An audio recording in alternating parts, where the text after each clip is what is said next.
ఓం శ్రీమాత్రే నమః. ఛానల్కి స్వాగతం అండి. మేషరాశి వారికి పూర్వజన్మ పుణ్యఫలం దక్కబోతుంది. 25 సంవత్సరాల తరువాత జూలై 20-21 తేదీల్లో ఈ రాశి వారికి మహర్దశ పట్టనుంది. మీ జీవితంలో ఊహించని మార్పులు జరగబోతున్నాయి. అఖండ రాజయోగాన్ని పొందబోతున్నారు. ఇకపై మీకు నక్కతోక తొక్కినట్లే అదృష్టం వరించబోతుంది. అయితే మీ జీవితంలో ఎటువంటి మార్పులు జరగబోతున్నాయి? ఈ సమయంలో మరింత పురోభివృద్ధిని సాధించడానికి మీరు చేయవలసిన దేవతారాధనతో పాటుగా పాటించవలసిన పరిహారాలేమిటి అనే విషయాలను ఈ వీడియోలో తెలుసుకుందాం. కానీ అంతకంటే ముందుగా మన ఛానల్ని ఎవరైనా సబ్స్క్రైబ్ చేసుకోకపోయినట్లయితే సబ్స్క్రైబ్ చేసుకుని పక్కనే ఉన్న బెల్ ఐకాన్ నొక్కి ఆల్ సెలెక్ట్ చేసుకుంటే మేమిలాంటి వీడియోస్ అప్లోడ్ చేయగానే ముందుగా మీకు నోటిఫికేషన్ వస్తుంది. అలాగే వీడియోని ఎక్కడా కూడా స్కిప్ చేయకుండా చివరి వరకు చూస్తేనే మేమేం చెబుతున్నామో మీకు పూర్తిగా అర్థమవుతుంది. ఇక వివరాల్లోకి వెళ్లిపోతే, గ్రహగమనాలలో అనుకూలమైన మార్పుల వలన ఈ సమయంలో ఈ రాశివారు అనుకూలమైన ఫలితాలను పొందుతారు. ఆధ్యాత్మిక భావనలు అధికమవుతాయని చెప్పొచ్చు. ఆర్థికంగా మంచి అభివృద్ధిని పొందుతారు. వృత్తిలో విశేషమైన ఎదుగుదలను పొందుతారు. ఎప్పటి నుంచో వసూలు కాని మొండి బకాయిలన్నీ కూడా ఈ సమయంలో వసూలవుతాయని చెప్పొచ్చు. భూ క్రయ విక్రయాలకు సంబంధించి ఆలస్యం చేయకుండా వెంటనే స్పందించడం మంచిది. ఈ సమయంలో భూమిని అమ్మకం చేసేటప్పుడు ఆర్థిక లాభాలను పొందే అవకాశాలు కనిపిస్తున్నాయి. క్రియేటివ్ ఫీల్డ్లో ఉండేవారికి కొత్త అవకాశాలు వస్తాయి. సంతానం కోసం ఎదురు చూసేవారు ఈ సమయంలో జాగ్రత్తగా ఉండాలి. ఆరోగ్యం విషయంలో తగిన వైద్య సలహాలను పాటిస్తూ ఉండటం మంచిది. కుటుంబంలో పెద్దల వలన స్ట్రెస్ అధికంగా ఉంటుంది. మనవాళ్లు అనుకున్న వారే మన గురించి తప్పుగా మాట్లాడటం వలన మానసికంగా ఆందోళన చెందుతారు. మెడికల్, ఇంజనీరింగ్ రిలేటెడ్ కోర్సులు చదివే వారికి ఈ సమయం అనుకూలంగా ఉంటుంది. హోమ్ లోన్స్ కోసం ప్రయత్నించే వారికి ఈ సమయంలో ఖచ్చితంగా హోమ్ లోన్ లభిస్తుంది. పూర్వీకుల ఆస్తులు ఈ సమయంలో మీ చేతికందే అవకాశాలు కనిపిస్తున్నాయి. ఈ సమయంలో ఉద్యోగ ప్రయత్నాలు చేస్తున్న వారికి మంచి ఉద్యోగం పొందే అవకాశాలు కనిపిస్తున్నాయి. ఆకస్మికంగా ట్రాన్స్ఫర్ పొందే అవకాశాలు కనిపిస్తున్నాయి. ఉద్యోగం మారటం వలన మంచి అవకాశాలను పొందుతారు. పై అధికారుల నుంచి ఒత్తిడి అధికంగా ఉంటుంది. వ్యాపారస్తులు ఈ సమయంలో జాగ్రత్తగా ఉండాలి. వ్యాపార విషయాల్లో ప్రతి విషయంలో కూడా ఏదో ఒక ఆటంకం వస్తూనే ఉంటుంది. కుటుంబం, ధన విషయాల్లో చాలా జాగ్రత్తగా ఉండాలి. ఏదైనా విషయం మీకు తెలిసినట్లయితే అది గాసిప్ లేదా నిజమా అనే విషయాన్ని పూర్తిగా తెలుసుకున్న తర్వాత మాత్రమే ఎదుటివారిని అడగటం మంచిది. వివాహ ప్రయత్నాలు చేస్తున్న వారికి అనుకూలంగా ఉంటుంది. తల్లి తరపు బంధువుల నుంచి ఏదైనా సంబంధం కుదిరే అవకాశాలు కనిపిస్తున్నాయి.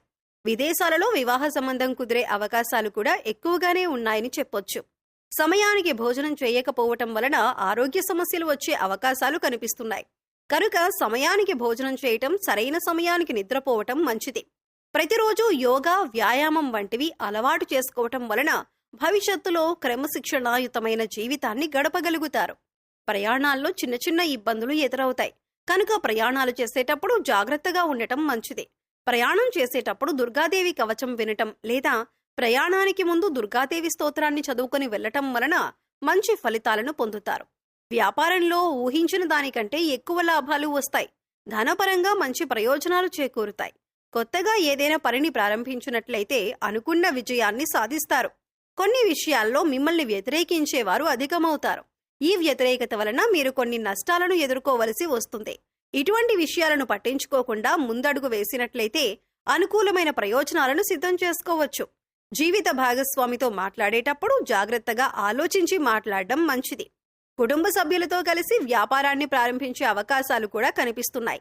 పెద్ద కంపెనీలలో పనిచేసే వారికి ఈ సమయం విజయాలతో నిండి ఉంటుందని చెప్పొచ్చు. ఇప్పటి వరకు మీరు మీ కుటుంబానికి దూరంగా ఉంటున్నట్లయితే కుటుంబ జీవితంలో ఆనందాన్ని పొందుతారు. కుటుంబ సభ్యులతో కలిసి సంతోషంగా ఉండగలుగుతారు. మీ జీవిత భాగస్వామితో మీకున్న బంధం మరింతగా బలపడుతుంది. దూర ప్రయాణాలు బాగా కలిసి వస్తాయి. ఈ సమయంలో ఈ రాశివారి చేతి నిండా డబ్బుంటుంది. ఈ సమయంలో రావలసిన ధనం చేతికంది వస్తుంది. నూతన వస్తువులు, ఆభరణాలు, వాహనాలు కొనుగోలు చేస్తారు. ఎన్ని రోజుల నుంచి ఎదురు చూస్తున్న ఒక శుభవార్త అయితే ఈ సమయంలో వింటారు. జీవితాశయాన్ని నెరవేర్చుకోవటానికి ఈ సమయంలో మీరు చేసే ప్రతి ప్రయత్నం సఫలీకృతమవుతుంది. ఎగుమతి, దిగుమతి వ్యాపారాలు మధ్యస్థంగా ఉంటాయి. డాక్టర్ మరియు న్యాయవాద వృత్తుల్లో ఉన్న వారికి ధనం, కీర్తి పెరుగుతాయి. రియల్ ఎస్టేట్ వ్యాపారం చేసే వారికి ఒకచోట రాకపోయినా మరొక చోట ఆర్థిక లాభాలను గడిస్తారు. ఫాస్ట్ ఫుడ్ వ్యాపారస్తులు సానుకూలమైన లాభాలను పొందుతారు. ఈ సమయంలో ప్రేమ జీవితం అనుకూలంగా ఉంటుంది. ఎటువంటి సమస్యలు ఉండవు. ఒకరితో ఒకరు ఎక్కువ సమయం గడపటం వలన, మనస్ఫూర్తిగా మాట్లాడుకోవటం వల్ల ఎటువంటి మనస్పర్ధలు లేకుండా సంతోషంగా జీవితాన్ని గడపగలుగుతారు. ప్రేమికులు వివాహం కోసం చేసే ప్రయత్నాలు కాస్త గట్టిగా చేయవలసిన అవసరం ఉంటుంది. పెద్దలను ఒప్పించటంలో మీ స్నేహితుల సహకారం అవసరమవుతుంది. వైవాహిక జీవితం అనుకూలంగా ఉంటుంది. జీవిత భాగస్వామితో మంచి ప్రేమాభిమానాన్ని కలిగి ఉంటారు. కుటుంబంలో ఉన్న సమస్యలను ఇద్దరూ పరిష్కరించుకోవటం వల్ల ఎటువంటి సమస్యలకు తావుండదు. మీరు తీసుకునే నిర్ణయాల వలన కుటుంబంలో ఉండే సమస్యలు పూర్తిగా తొలగిపోయే అవకాశం ఉంటుంది. ప్రతి విషయాన్ని జీవిత భాగస్వామితో చర్చించటం వల్ల కుటుంబ సమస్యలు చాలా వరకు తొలగిపోయే అవకాశం ఉంటుంది. సరైన నిర్ణయాలు తీసుకోవటం వల్ల జీవితంలో మంచి స్థాయిని చేరుకుంటారు. సమాజంలో మంచి గౌరవ మర్యాదలను పొందుతారు. మీ భార్య నిర్ణయాలను తెలుసుకొని పాటించటం వలన కుటుంబంలో ఉన్న సమస్యలన్నీ పూర్తిగా తొలగిపోతాయి. పోటీ పరీక్షల్లో విజయాన్ని సాధించి అనుకున్న ఉద్యోగాన్ని పొందుతారు. సమాజంలో కుటుంబానికి మంచి పేరు, గుర్తింపు లభిస్తుంది. శత్రువులతో వాదించటం అనవసరం. కాలమే సమాధానం చెబుతుంది అని ఆలోచన కలిగి ఉంటారు. ఎవరి పట్ల ఆప్యాయత, అనురాగం ఉన్నాయో వారి వలన మానసిక అసంతృప్తి కలుగుతుంది. ఎప్పటినుంచో వివాహ ప్రయత్నాలు చేస్తున్న వారికి ఈ సమయం అనుకూలంగా ఉంటుంది. రాజకీయ నాయకులు కూడా ఓర్పును కలిగి ఉండాలి.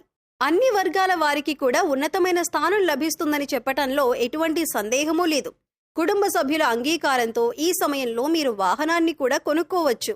ఈ సమయంలో ఏ విధమైన స్థిరాస్తులు కొనటానికి, అంటే వ్యవసాయ భూమైనా, అపార్ట్మెంట్ అయినా, ఏదైనా సరే ఈ టైంలో కొనటం వల్ల మీ ప్రాపర్టీల విలువ పెరిగే అవకాశం కనిపిస్తుంది. ఆధ్యాత్మిక భావనలు కూడా అధికమవుతాయి. అభ్యున్నతిని పొందటం కోసం ఈ రాశివారు చేయవలసిన దేవతారాధన చూసుకున్నట్లయితే, వీలైనప్పుడు శివాలయానికి వెళ్లి ప్రదోషకాలంలో కొబ్బరి నూనెతో దీపారాధన చేయటం వలన విశేషమైన శుభ ఫలితాలు కలుగుతాయి. ఓం నమో భగవతే రుద్రాయ అనే మంత్రాన్ని ప్రతిరోజు స్నానం చేసిన తర్వాత 21 సార్లు చదువుకోవటం వలన ప్రారంభించిన పనుల్లో విశేషమైన విజయాన్ని సాధిస్తారు. విష్ణు సహస్రనామం ప్రతిరోజు చదివినా లేదా విన్నా అద్భుతమైన ప్రయోజనాలను పొందుతారు.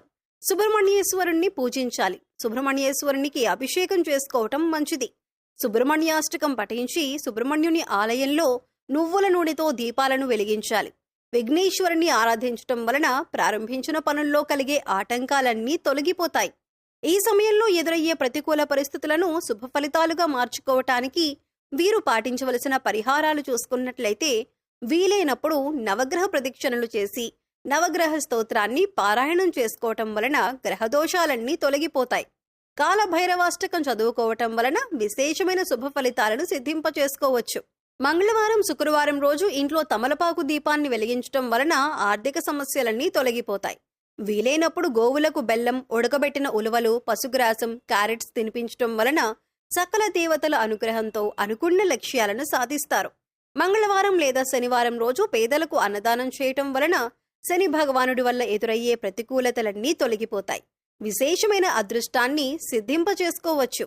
ఇక మూగజీవాలకు, పశుపక్షాదులకు తాగటానికి నీరు, తినటానికి ఆహారాన్ని ఏర్పాటు చేసినట్లయితే గత జన్మలో మీరు తెలిసి తెలియక చేసిన పాపకర్మల యొక్క దుష్ఫలితాలు తొలగిపోతాయి. తద్వారా అదృష్టం మిమ్మల్ని వరిస్తుంది. ప్రతి పనిలో కూడా మీరు విజయాన్ని సాధిస్తారు. సో చూశారు కదండి, 25 సంవత్సరాల తర్వాత 20-21 తేదీల్లో ఈ రాశి వారికి ఎటువంటి మహర్దశ పట్టనుంది, మేషరాశి వారి జీవితంలో ఎటువంటి మార్పులు జరగబోతున్నాయి, ఈ సమయంలో మరింత పురోభివృద్ధిని సాధించడానికి మీరు చేయవలసిన దేవతారాధనతో పాటుగా పాటించవలసిన పరిహారాలేమిటి అనే విషయాలను ఈ వీడియోలో మనం వివరంగా తెలుసుకున్నాం కదా. ఈ వీడియో మీకు నచ్చినట్లయితే లైక్ చేయండి. మీ ఫ్రెండ్స్ అండ్ ఫ్యామిలీ మెంబర్స్లో మేషరాశి వారు ఉంటే వారితో ఈ వీడియోని షేర్ చేసుకోండి. ఇప్పటి వరకు మీరు కనుక మన ఛానల్ని సబ్స్క్రైబ్ చేసుకోకపోయినట్లయితే సబ్స్క్రైబ్ చేసుకొని పక్కనే ఉన్న బెల్ ఐకాన్ నొక్కి ఆల్ సెలెక్ట్ చేసుకుంటే మేము ఇలాంటి వీడియోస్ అప్లోడ్ చేయగానే ముందుగా మీకు నోటిఫికేషన్ వస్తుంది. మరో చక్కటి వీడియోతో మళ్ళీ కలుద్దామండి. ఓం శ్రీ మాత్రే నమః.